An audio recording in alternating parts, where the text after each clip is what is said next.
Gaza resident al-Amal gave birth to her son Muhammad on October 7, 2023. Her eldest son Noah was only 18 months. At the time since then Amal has faced a daily struggle to care for her children.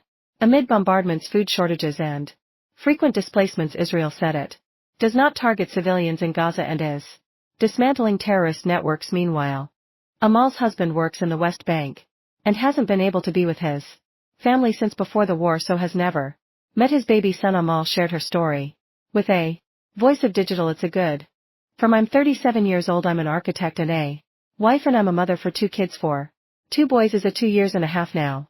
Muhammad just 1. He was born on October 7, first day of the October 7th 6 a.m. I was sleeping, me and Noah our bed. I had a dream. I dreamed of a war. I was hearing the sounds of pumping in my dream. Then this is happening. Get a car and go to the hospital. Now when I got to the hospital, they decided an emerg section for me. I remember that I was very scared. I wanted to call my husband. I thought maybe I'm gonna die. Then the voice of Muhammad crying. I couldn't believe I stopped crying. The second day Noah met Muhammad. He was very, but yet he wanted to protect him from the first time he saw him. They started to tell people to leave.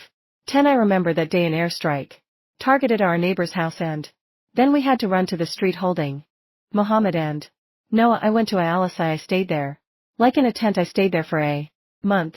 It was very hard to stay there because it's a far area from hospitals. I went home. There were a ceasefire by then coming near and near and near. I hold my voice tight. It was like my heart was exploding. I just placed a wee before operation. They forced us to leave toys. The most terrifying scene for Noah. The day the ceasefire ended, the bombing started exactly in my neighborhood. I was holding Noah. I was holding Muhammad, and they starting to bomb around our building. Then I hear the sound of the bombings. The destructions all the way from to. He didn't understand what it is and what happened to the buildings. I have to stay strong for my kid. Actually, I'm inside full of pain all the time, but I have to hide this from them. It's like living between 2 fires.